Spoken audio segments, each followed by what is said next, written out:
첫 번째 시간, 인생의 배고픔이 찾아올 때라고 하는 제목으로 우리의 삶을 향하신 하나님의 마음이 무엇인지 함께 차근차근 살펴보도록 하겠습니다. 제가 미국에 기회가 있어서 공부하러 가게 되어졌을 때 첫 번째 놀랐던 것은 초강대국이라고 불리우는 미국의 길거리에 왜 그리도 거지가 많은가라는 것이었습니다. 그리고 그보다 더 놀라게 된 것은 길거리에 어떤 거지도 박사과정의 저보다 영어를 잘한다는 사실이었어요. 거지들이 너무나 많아서, 쉽게 얘기하면 거린들이 너무나 많아서 딸아이가 거린들을 보면서 참으로 많이 무서워했습니다.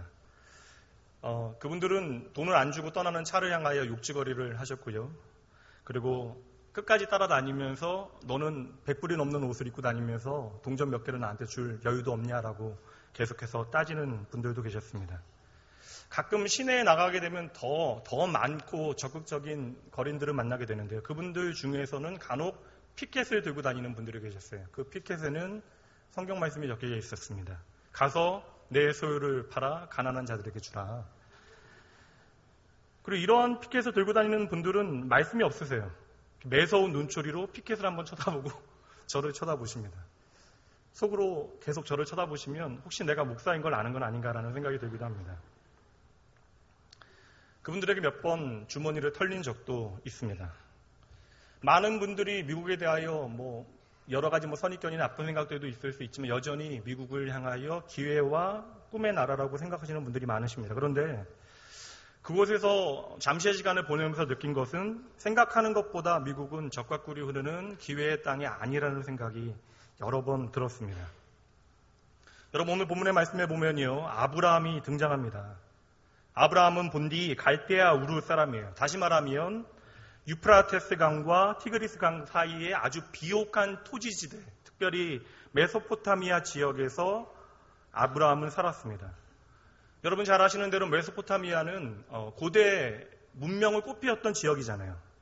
문명의 중심지였습니다. 그런데 그 문명의 중심지에 살았던 아브라함이요, 당시로는 변두리에 해당되어지는 가나안 땅으로 자신의 삶의 터전을 옮기게 되어져요.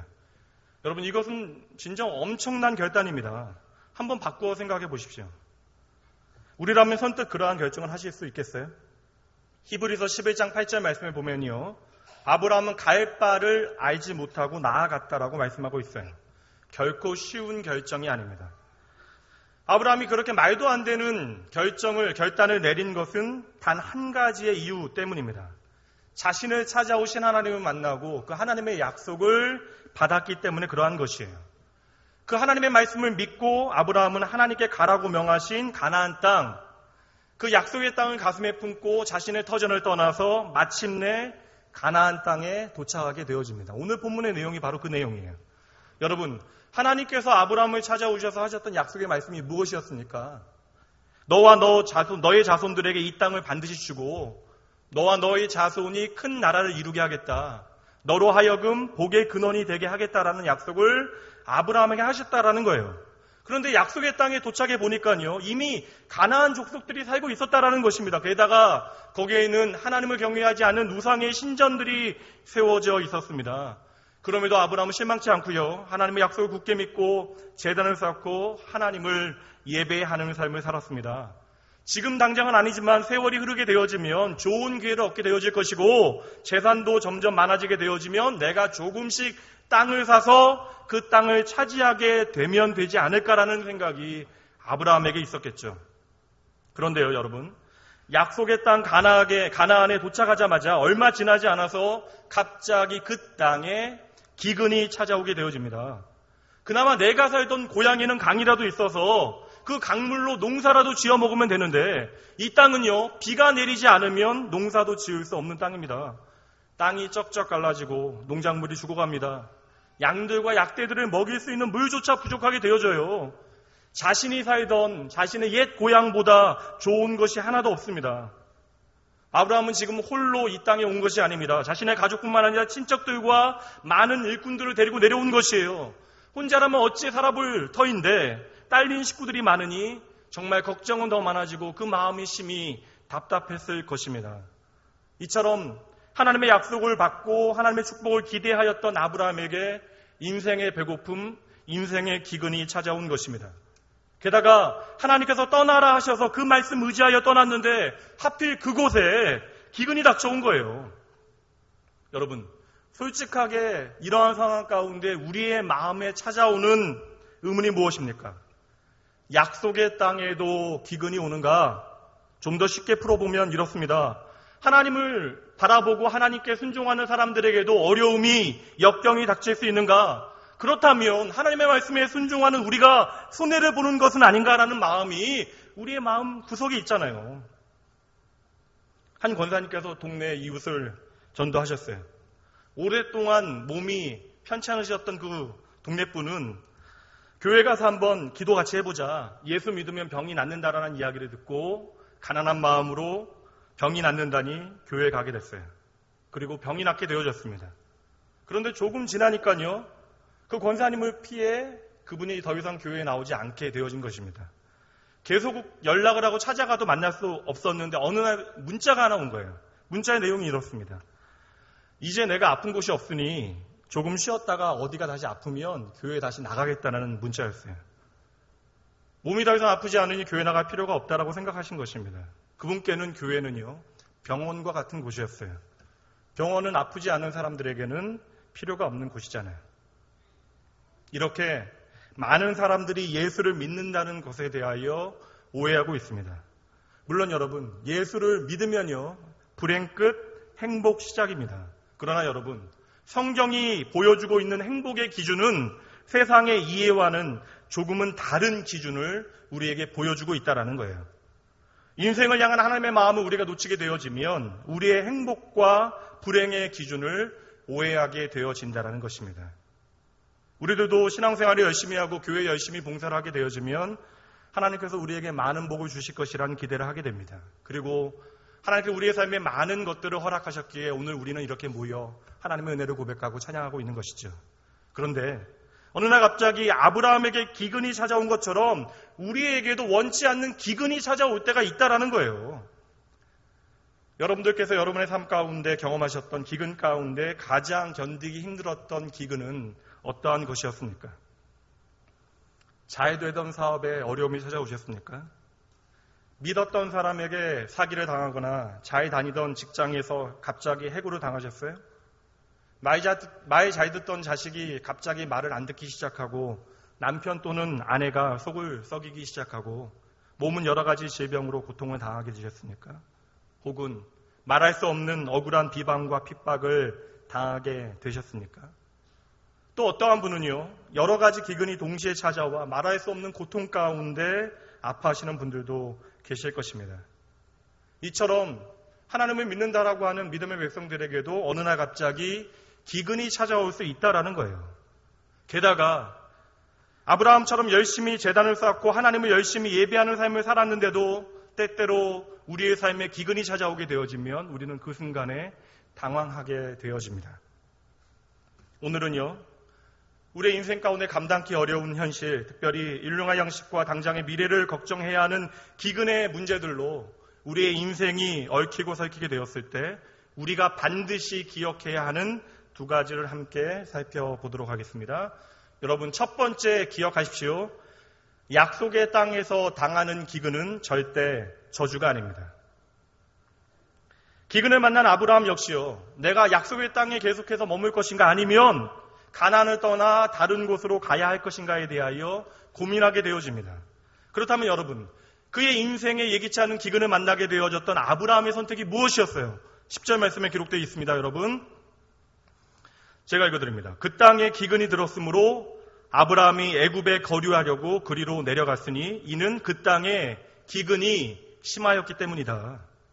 아브라함은 기근이 찾아오게 되어지자 하나님의 약속의 땅 가나안을 떠나서 애굽으로 내려가게 되어집니다. 단순히 생각하면 아브라함의 선택은 결코 나쁜 선택이 아닙니다. 나름대로 합리적인 선택이었다라는 것이에요. 그런데요, 오늘 본문의 말씀은 성경은요, 이 선택을 믿음의 문제와 직접적으로 연결짓고 있다라는 거예요. 먼저 우리는 가나안 땅과 애굽 땅의 차이점에 대하여 확인해 볼 필요가 있습니다. 이 가나안 땅은 큰 강이 흐르지 않습니다. 가나안 땅은 하늘에서 비가 내리지 않으면 기근이 올 수밖에 없는 땅이라는 거예요. 한마디로 가나안 땅에 산다라고 하는 것은요, 날마다 하늘을 바라보지 않고서는 결코 살아갈 수 없는 땅이 바로 이 가나안 땅입니다. 반면 애굽 땅은 나일강이 흐르고, 그래서 비가 오든 비가 오지 않던 간에 물이 늘 있었기 때문에 그 관계 수로를 통하여 곡식을 재배할 수 있는 곳이었어요. 늘 곡식이 풍부한 땅이었습니다. 그렇다면 여기서 여러분, 어디가 더 좋은 땅입니까? 세상의 눈으로 보면 애굽이 약속의 땅이고 가나안이 저주받은 땅이 아닙니까? 그런데 성경은 항상 가나안 땅을 젖과 꿀이 흐르는 땅이라고 말씀하고 있고요. 도리어 애굽 땅을 향하여 끊어내야 할 죄의 사슬이라고 우리를 향하여 끊임없이 말하고 있다는 거예요. 대충 봐도 애굽 땅보다 못하게 보이는 가나안 땅이 어떻게 젖과 꿀이 흐르는 하나님의 약속의 땅이 되어질 수 있습니까? 여러분, 말씀드렸듯이 가나안 땅은 하늘을 바라보지 않고서는 살 수 없는 땅입니다. 이른 비가 내려야 파종을 할 수 있고요. 늦은 비가 내려야 추수를 할 수 있는 땅입니다. 가나안 땅을 살기 위해서는 반드시 하나님의 도우심이 절대적이어야 한다는 것입니다. 이 땅은요, 하나님의 말씀을 믿고 기도하지 않고서는 결코 살아갈 수 없는 땅이었습니다. 심지어 씨 뿌리는 것조차도 하나님의 은혜임을 고백해내야 하는 땅이라는 거예요. 반면에 애굽은 하나님 없어도 자신의 삶을 잘 살아낼 수 있는 땅입니다. 즉, 하나님이 필요 없는 것처럼 느껴지는 땅이에요. 하나님을 의지하기에는 모든 것이 너무나 풍족하기만 합니다. 오늘 우리의 삶 가운데 가져옵니다. 오늘날에도 하나님을 믿어야만 우리가 부자가 될 수 있습니까? 반드시 하나님을 믿어야 우리의 자녀들이 공부를 잘 하게 되어집니까? 하나님을 믿어야만 건강합니까? 그런데요, 이 세상에는 하나님을 믿지 않는 큰 부자들이 너무나 많이 있습니다. 하나님을 믿지 않고도 공부를 잘하는 머리 좋은 천재들이 있고요. 하나님을 믿지 않고도 운동도 잘하고 건강한 사람들로 이 세상은 가득 차 있습니다. 즉, 이 땅에서는 하나님이 필요 없는 애굽 땅이 천국같이 보이고 하나님을 꼭 의지해야만 살아낼 수 있는 가나안 땅이 저주받은 땅같이 보일 수도 있다는 것이에요. 그렇다면 이제 세상의 판단이 중요한 것이 아니라 여러분들을 향하여 중요한 질문을 드립니다. 여러분들에게는 어디가 축복의 땅이고 어디가 과연 저주의 땅입니까? 이 대답은 믿음으로 답하셔야 하는 질문이에요. 그리고 여러분의 삶으로 증명해내야 하는 질문입니다. 성경은 이 땅에서 하나님을 인정하지 아니하고 하나님 없이 살고자 하는 사람들을 향하여 이렇게 설명합니다. 시편 53편 1절 말씀입니다. 함께 읽어봅니다. 어리석은 자는 그의 마음에 이르기를 하나님이 없다도다. 그들은 부패하며 가증한 악을 행하며 선을 행하는 자가 없도다. 여러분, 모든 것을 소유하고 있다 할지라도 하나님을 인정하지 아니하고 하나님 없이 사는 사람들은요, 가장 어리석고 불쌍한 사람이라는 것입니다. 여러분, 윤리적으로 우리가 어떠한 나쁜 일을 행하여서 우리가 죄인이 되어지는 것이 아니라 우리의 마음 중심으로부터 하나님이 없다 생각하는 그것으로부터 하나님을 떠나 살아가는 악이 시작되어진다라고 성경은 분명하게 우리에게 말해주고 있다는 것이에요. 도리어 세상은요, 그들이 가지고 있는 것들 때문에 하나님의 필요를 느껴내지 못하고 있다는 것입니다. 그렇다면 여러분, 그들에게 주어진 부요함은 축복입니까? 저주입니까? 그들의 마지막은 영원한 사망이라고 성경은 우리에게 말씀하고 있습니다. 그러게 여러분, 우리는 하나님 없는 부요함, 하나님 없는 명예, 하나님 없는 권력, 하나님 없는 건강을 부러워하지 말아야 합니다. 때때로 세상은 우리를 향하여 도전하죠. 야, 예수 믿고 그 꼴이 뭐냐? 네가 좀 잘 살아야 내가 너 보고 예수 믿을 거 아니냐? 여러분, 예수를 제대로 믿는다라고 하는 것은요, 세상의 이러한 도전에 대한 분명한 대답을 붙잡고 있는 것입니다. 그럼에도 불구하고 혹시 여전히 세상의 말을 들으며 우리의 마음이 흔들리고 있다면 오늘 말씀을 여러분 제대로 새겨내셔야 한다라는 거예요. 여러분, 하나님께서는 때때로 약속의 땅을 사는 하나님의 백성들에게, 우리들에게 기근을 허락하실 때가 있대요. 그리고 이 기근과 배고픔은 우리를 향한 하나님의 시험이라고 성경은 말하고 있습니다. 우리가 진정 세상의 다른 어떤 것보다 하나님을 가장 가치 있는 분으로 믿고 있느냐, 그분만을 의지하고 그분만을 신뢰하고 사는지 아닌지를 하나님께서는 시험해 보시기 위하여 때로는 우리에게 기근을, 배고픔을 허락하실 때가 있다라는 것입니다. 여러분, 그러나 그 시험은요, 우리를 판단하고 우리에게 점수를 매겨 우리를 심판하고 책망하기 위하신 시험이 아니라 하나님의 사랑 가운데 우리를 더욱더 자라나게 하시려는 시험이라는 사실을 우리는 기억해야 한다는 것입니다. 여러분 보십시오. 오늘 아브라함은 믿음으로 가나안 땅에 처음으로 들어오게 되어지죠. 그리고 첫 번째 시험을 당하게 됩니다. 그리고 아브라함은 이 첫 번째 시험에서 불합격하게 되어져요. 왜 그렇습니까? 하나님의 약속의 땅을 버리고 애굽 땅을 선택하였기 때문에 그러합니다. 그러나 하나님께서는 단 한 번도 아브라함의 이 실패를 탓하고 벌하시지 아니하십니다. 도리어 이 실패의 시간을 통하여 다시금 하나님의 약속이 무엇인지를 바라보게 하신다는 것이죠. 여러분, 비단 아브라함의 삶이 아니에요. 여러분의 지나간 삶을 한번 돌이켜 보십시오. 우리 또한 여러 종류의 기근과 어려움을 통하여 시험을 당한 순간들이 있었습니다. 우리가 그 시험들에 멋지게 통과해낸 적도 있지만 대부분은 실패하고 넘어진 순간들이 더욱더 많았습니다. 그 시간 가운데 우리는 하나님을 원망하고 하나님을 향하여 우리의 억울함을 토로한 적들이 더 많았죠. 그럼에도 불구하고 오늘 우리는요, 여전히 이 자리에서 하나님의 은혜를 고백하며 하나님을 예배하고 있다는 것이에요. 하나님께서는 우리의 모든 삶의 시험을 통하여 우리를 조금씩 자라나게 하시는 것입니다. 창세기 12장의 아브라함은 믿음의 조상이 아니에요. 창세기 12장의 아브라함은 우리식으로 표현하면 신앙을 가진 지 얼마 되지 않은 초신자와 같은 사람이었습니다. 아직까지 하나님의 깊으신 뜻이 무엇인지, 하나님이 어떠한 분이신지, 그분이 얼마나 놀라운 분이신가는 그분께서 나를 찾아오셔서 만나게 되었지만 여전히 하나님의 깊으신 뜻이 무엇인지, 그분의 섭리가 무엇인지 이해할 수 있는 신앙의 눈이 그에게 없었다라는 거예요. 여러분, 아브라함의 삶을 통해 우리가 무엇을 보게 되어집니까? 아브라함은 도리어 그의 삶의 온갖 실패와 거짓과 배신과 불순종에도 불구하고 그 모든 고난의 순간들을 통하여 그 시간들을 거쳐서 조금씩 믿음의 사람으로 자라나게 되어졌다라는 거예요. 우리가 말씀을 통하여 보아야 하는 것은 믿음의 사람 아브라함이 아닙니다. 도리어 믿음 없는 아브라함을 믿음의 사람으로 만들어 가시는 하나님의 성실하신 일하심이 무엇인지 우리는 바라보아야 한다라는 것입니다. 거기에 소망이 있는 것이에요. 오늘 창세기 12장에서 너무나 쉽게 약속의 땅을 떠나 애굽을 향했던 아브라함은 창세기 22장에서는요, 그의 인생의 마지막 순간에서는 이삭과 함께 오직 믿음으로 모리아 산을 오르게 되어지는 거예요. 당장 오늘 기근의 문제는 아브라함에게 아주 혹독한 어려움이고 고난이었을 것입니다. 그리고 아브라함은 그 시험에서 불합격하게 되어져요. 그러나 하나님께서는 그 모든 시간을 통하여 세상의 기준과 하나님의 기준이 다르다는 사실을 아브라함에 깨닫게 하십니다. 하나님의 선과 세상의 선이 다르다는 사실을 배워가게 하시는 것이에요. 이것이 바로 믿는 자에게 허락되어지는 모든 시험의 참된 의미입니다. 여러분, 가끔씩 우리의 삶에 하나님의 약속과는 반대되어지는 황폐한 일들이 펼쳐질 수도 있습니다. 그러나 여러분, 그 순간 하나님의 약속을 부정하시면 안 돼요.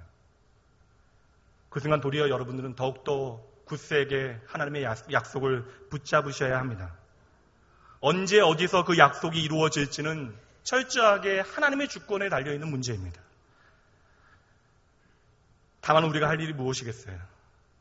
하나님께서 반드시 우리를 향한 약속을 이루실 것을 의심하지 않는 거예요. 낙심하지 않는 것입니다. 반대로 혹시 우리가 실패하여 애굽을 택한다 할지라도 하나님께서는 결코 우리를 버려두지 아니하십니다. 우리를 모리아 산에 세우실 때까지 하나님께서는 반드시 우리와 함께 하십니다. 여러분, 믿음으로 우리의 삶을 산다라고 하는 것은 쉬운 문제가 아니에요. 아브라함은 하나님의 부르심을 받은 이후부터 지금까지 믿음의 행진을 잘 해왔습니다. 그러나 믿음의 경주는 100m 단거리 경주가 아니라 평생을 달려내야 하는 그러한 마라톤과 같은 것입니다. 그리고 그 모든 시간을 통해 우리는 하나님의 백성답게, 하나님의 자녀답게 만들어져 가는 거예요. 이것이 우리에게 삶을 허락하신 하나님의 이유이며 하나님의 목적입니다. 이스라엘 백성들이 출애굽하여 나온 다음에 죽음의 위기 가운데 처하게 되어집니다. 그런데 하나님께서는 홍해를 갈라 놓으셨어요. 그들이 홍해 가운데 경험한 하나님의 기적은요, 참으로 놀라운 것입니다. 이 승리는 말로 할 수 없는 거예요. 죽음에서 살아났다라는 사실을 선포하는 것입니다. 열방 가운데 이제 우리가 하나님의 사랑받는 백성이라는 사실이 증명되어진 것입니다. 그러나 홍해를 건넌 이스라엘 백성들에게 기다리고 있었던 것이 무엇이에요, 여러분? 광야잖아요. 광야. 메마르고 간조한 아무것도 없는 배고픈 땅. 불뱀과 전갈이 가득한 위험한 땅. 우리가 생각하기에는 홍해까지 건너게 해주셨으면 바로 약속의 땅으로 인도하시는 것이 옳은 것 같은데 하나님께서는 그리하시지 않는다는 거예요. 그리고 하나님의 사랑하는 백성들을 40년이라고 하는 시간 가운데 그 광야에서 살아가게 하셨다라는 것입니다. 왜 하나님께서는 구원을 경험한 이스라엘 백성들에게 광야에서 살게 하셨습니까? 아무것도 없는 땅, 조금만 잘못해도 목숨을 잃을 수밖에 없는 그 위험한 땅에 왜 하나님께서는 사랑하는 백성들을 살아가게 하신 것이에요? 그러나 이스라엘 백성들은요, 그 광야에서 40년의 시간을 통하여 자신들을 지키시는 하나님을 배워가게 됩니다. 도리어 아무것도 없는 광야에서 하나님의 백성으로서 오직 하나님만을 바라보는 훈련을 하게 되어지는 것이에요.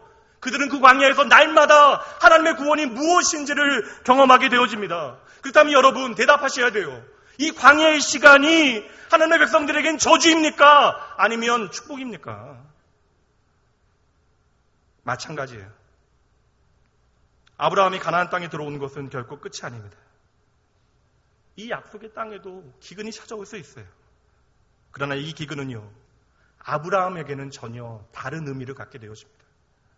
가나안 사람들에게는 이것이 실패이고 저주이고 재앙이지만 아브라함에게 이 기근은 자신의 신앙을 돌아보고 하나님의 마음을 배우게 되어지는 귀한 축복의 과정이 되어지는 것이죠. 여러분, 저는 지혜가 짧아서 오늘 당장 여러분의 삶 가운데 닥쳐오는 고난과 재앙의 문제들에 대하여 답할 수 없습니다. 우리의 지혜로는 도저히 헤아릴 수 없는 인생의 아픔의 문제들이 이 세상에는 너무나 많이 있어요. 그러나 그 순간 여러분 반드시 기억하셔야 됩니다. 하나님의 백성들의 삶 가운데 일어나고 있는 크고 작은 일들은 모두 의미를 가지고 있습니다. 이 모든 일의 창세 전에 예수 그리스도 안에서 여러분을 택하신 하나님의 깊으신 계획 가운데 있는 것이에요.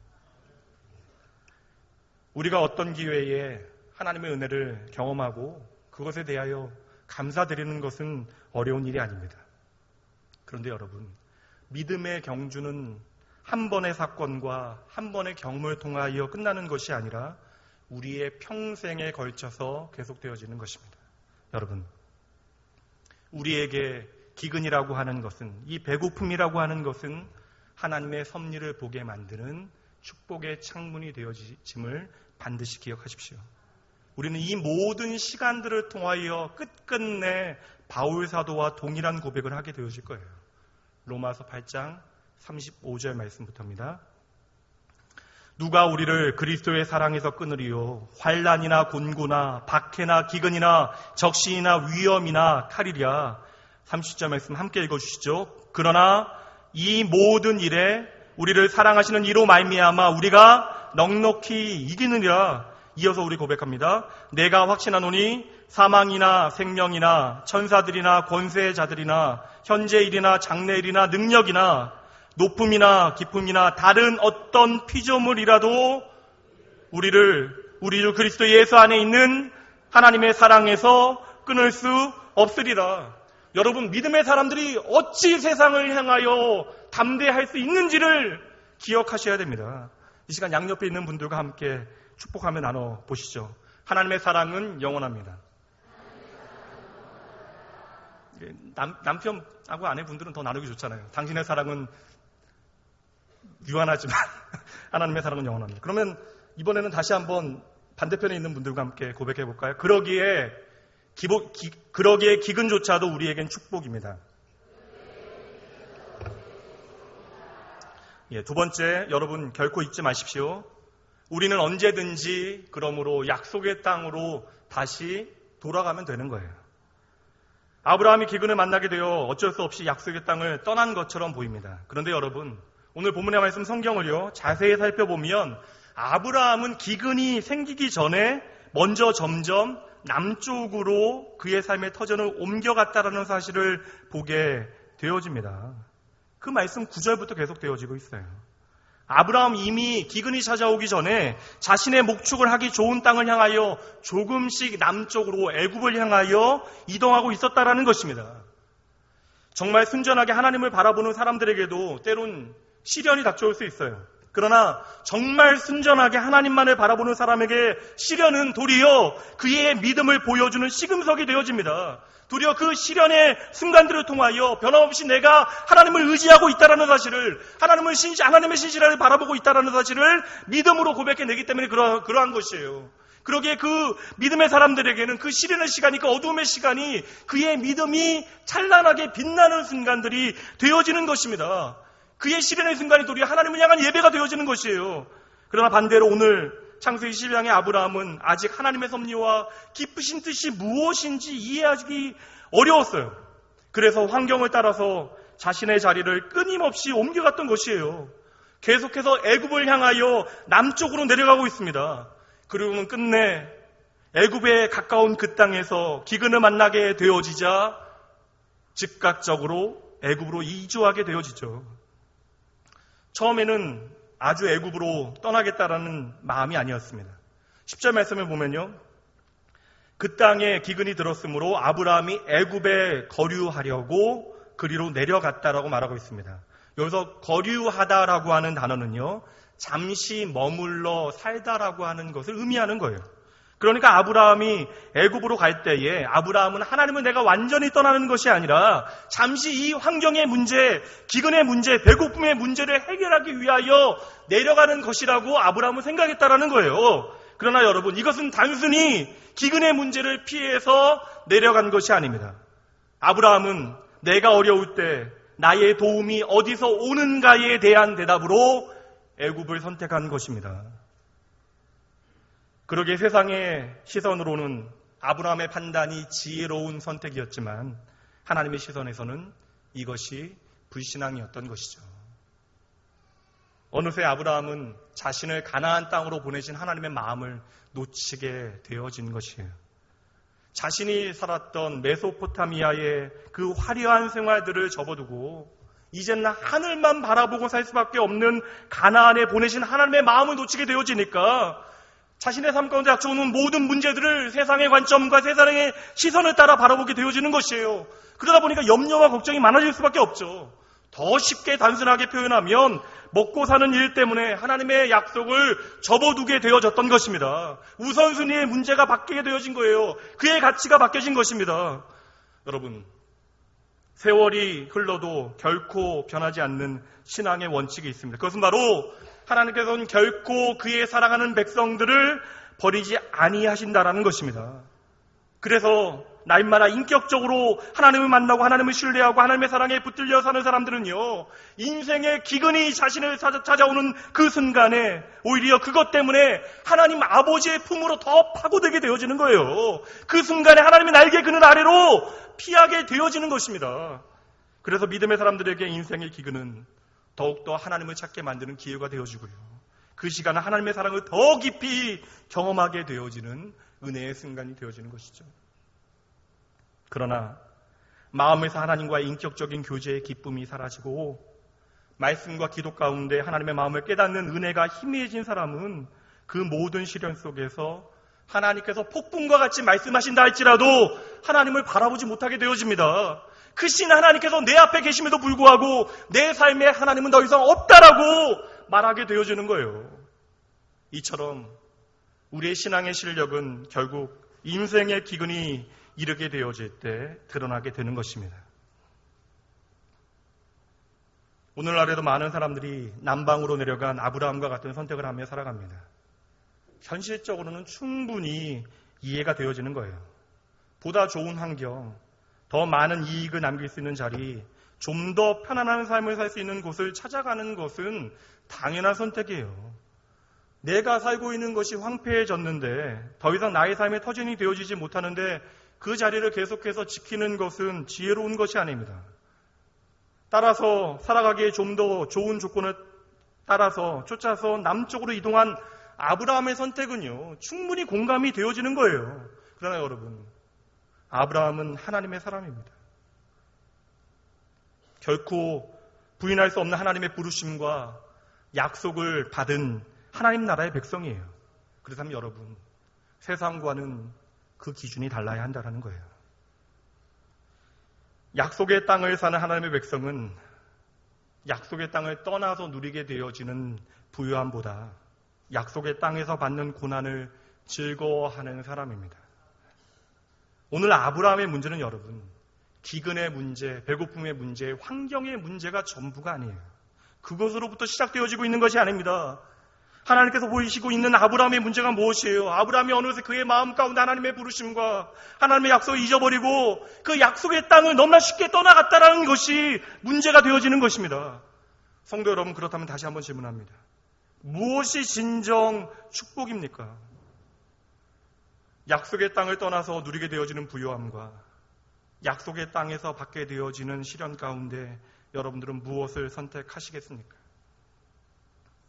그러나 막상 여러분, 우리의 삶 가운데 어떤 선택을 할 때는 어떠한 것이 약속의 땅에 거하는 것인지, 어떠한 선택이 애굽을 향하여 가는 것인지 분명한 답이 없는 경우가 더 많이 있어요.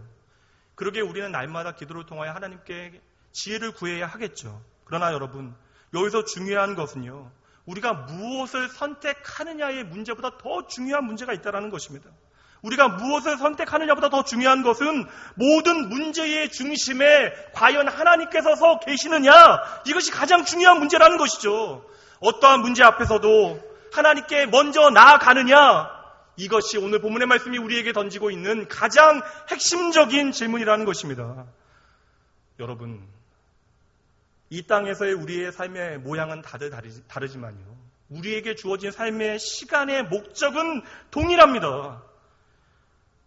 우리에게 주어진 모든 삶의 시간들은요, 세상의 그 무엇보다 하나님을 선택하는 축복이 우리에게 가장 귀한 것임을 배워내게 만들고 그것을 누리게 만드는 것이 하나님의 목적이라는 것이죠. 당장 내 인생에 그 어떤 기근이 닥친다 할지라도 나의 판단보다, 세상의 유익함보다 하나님의 약속을 더욱더 믿어야 하는 것이에요. 그 순간에 먼저 하나님께 나아가는 것이 우리에게 우선이라는 것입니다. 그러나 아브라함은요, 그 마음이 어느새 하나님을 만난 감격과 사랑으로부터 멀어지게 되어져요. 그래서 단 한 번도 하나님께 묻지도 않고 가나안을 떠나 애굽을 향하여 그의 길을 걸어가게 되어졌던 것입니다. 그러므로 아브라함이 애굽으로 내려간 것 자체가 불신앙이 되어지는 거예요. 그리고 그 선택의 결과가 무엇이었습니까? 이어지는 11절과 12절 말씀 보시면요, 13절까지 보시면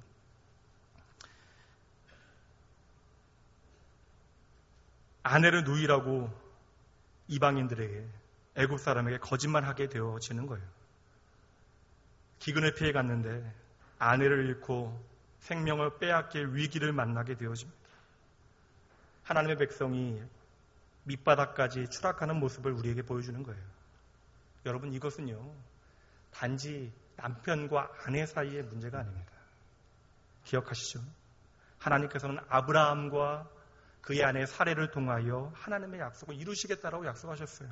그렇다면 지금 아브라함은 자신의 아내 사례를 통하여 하나님께서 하나님의 약속을 이루시겠다라는 그 약속을 놓치게 되어진 것입니다. 아브라함은 믿음이 없는 세상 사람들보다도 못한 모습을 보이게 되는 거예요. 자기의 아내를 두고 거짓을 말하게 되어지고, 아내를 빼앗기고도 아무 말도 못하고 그 대가를 챙겨옵니다. 적어도 아내를 빼앗기느니 목숨을 버리겠다라는 그런 정도의 자존심도 없는 거예요. 그러나 여러분, 우리는 아브라함을 비난할 수 없습니다. 이것이 모든 인생의 모습이에요. 하나님의 사람은 하나님의 손에 붙잡혀 있을 그때에만 하나님의 사람답게 살 수 있는 것입니다. 우리의 삶 속에 하나님의 은혜가 어느새 사라지게 되어지고 우리가 그 사람을 기억하지 못하게 되어질 때에는 우리의 삶은 언제나 악하고 언제나 불결한 죄인일 뿐이에요. 그것은 목사도요, 장로도, 권사도, 집사도 마찬가지입니다.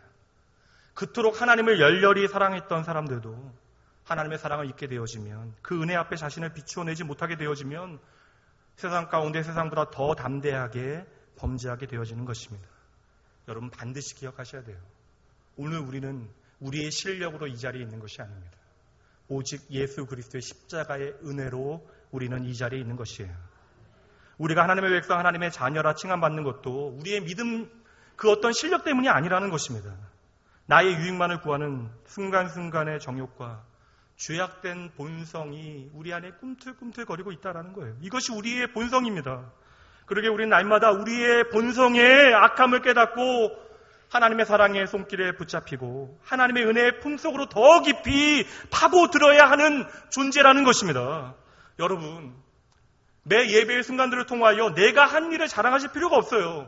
여러분, 우리의 소망은 내가 무엇을 했는가에 달려있는 것이 아닙니다. 여러분, 우리의 소망은 우리 자신이 되어질 수 없다라는 거예요. 여러분, 우리의 소망은 그리도 오래 참으시는 하나님의 사랑에 달려있는 것입니다. 신앙생활이라고 하는 것은 하나님의 오래 참으신 가운데 끊임없이 우리가 깨어지면서 조금씩 우리가 하나님 곁으로 나아가는 것이에요. 이것이 구원의 참된 의미입니다. 하나님 앞에 날마다 깨어지는 인생은요, 오늘 아무리 한심해 보일지라도 하나님의 사랑 가운데 조금씩 변화되어지는 거예요. 하나님의 백성답게, 하나님의 자녀답게, 그리고 그 변화가 우리의 소망이 되어집니다. 당장 내 삶에 닥쳐온 그 어떤 문제도 해결할 방법이 지금 아브라함에게 없어요. 아브라함이 완전히 깨지게 되어졌습니다. 잘 보십시오. 이제 아브라함은요, 약속의 땅으로 돌아가고 싶다라고 돌아갈 수 있는 것이 아닙니다. 모든 문제가 자신의 손을 완전히 떠나버렸어요. 너무나 멀리 와버린 것입니다. 바로 그때 아브라함이 내가 할 수 있는 것이 아무것도 없다라고 생각한 바로 그 순간에 하나님께서는 다시 아브라함을 찾아오시죠. 그리고 아브라함이 돌아갈 수 있게 하나님께서는 일하시기 시작하시는 것입니다. 여러분, 내가 하나님께로 돌아가야 하는 대상이라는 사실을 깨닫지 못하면요, 우리는 결코 나를 기다리시는 하나님을 만날 수 없습니다.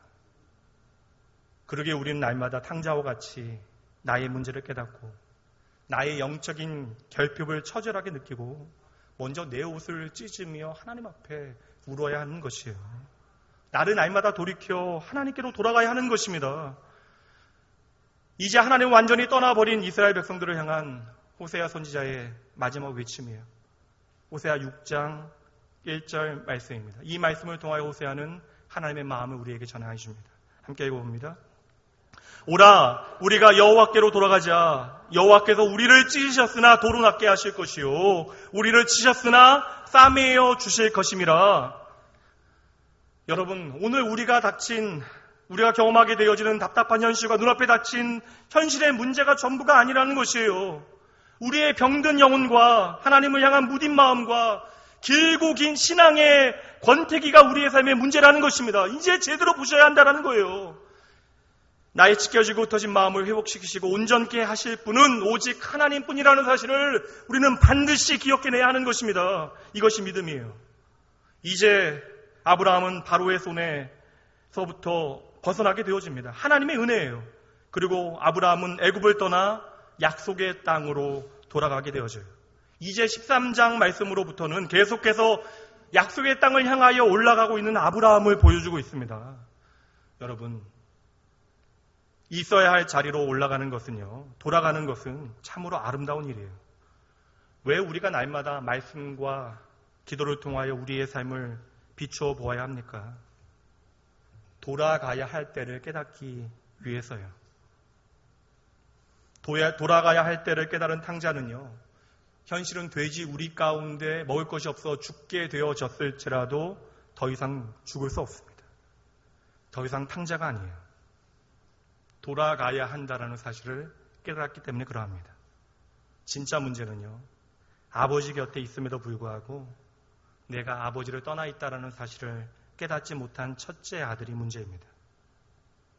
하나님께서는 날마다 우리에게 말씀을 통하여 우리와 교제하는 그 기도의 시간을 통하여 우리가 돌아가야 한다는 사실을 깨닫게 하십니다. 여러분, 믿음의 사람이라고 하는 것은 결코 그 삶 가운데 넘어지지 않는 사람이 아니에요.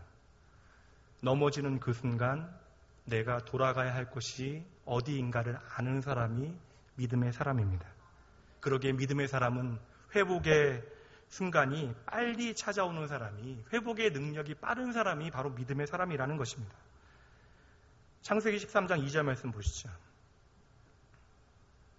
아브라함에게 가축과 은과 금이 풍부하였더라. 다시 아브라함에게 가축과 은과 금이 풍부해졌대요. 그러나 아브라함에게 이제 더 이상 이 물질의 부유함은 축복의 전부가 아닙니다. 아브라함 도리어 모든 것이 풍족해지는 그 순간 내가 해야 하는 것은 이것들을 의지하는 것이 아니라 하나님의 약속의 땅으로 그 즉시로 돌아가야 한다는 사실을 깨닫게 되어져요. 여전히 여러분, 애굽 땅은요, 가축을 치기에 좋고요, 은과 금을 불리기에 좋은 땅입니다. 이제 애굽 왕도 아브라함을 함부로 할 수 없어요. 그런데 아브라함은 즉시로 애굽을 나와서 북쪽으로 올라가기 시작합니다. 다시 메마른 광야가 계속되어져요. 아브라함이 돌아간 곳을 보시죠. 13장 3절과 4절 말씀입니다.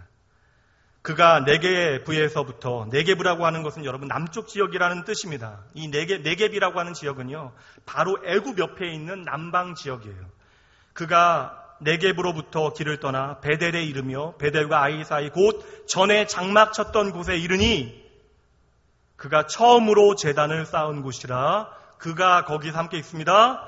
여호와의 이름을 불렀더라. 여러분, 이것은 단지 장소의 문제가 아니에요. 다스림의 문제입니다. 주권의 문제예요. 다시 아브라함의 마음에 간절함이 생겨났다는 것입니다. 하나님께로 돌아가고 싶은 간절함이 그의 마음 가운데 가득해졌어요. 그러기 힘들지만 다시 하나님의 약속의 땅인 가나안으로 올라가고 있는 것입니다. 약속의 땅에 이르러 그곳에서 다시 하나님을 예배하며 하나님의 이름을 부르게 되어지는 것이죠. 이 예배의 순간에 아브라함이 경험하였을 그 감격이 얼마나 컸겠어요.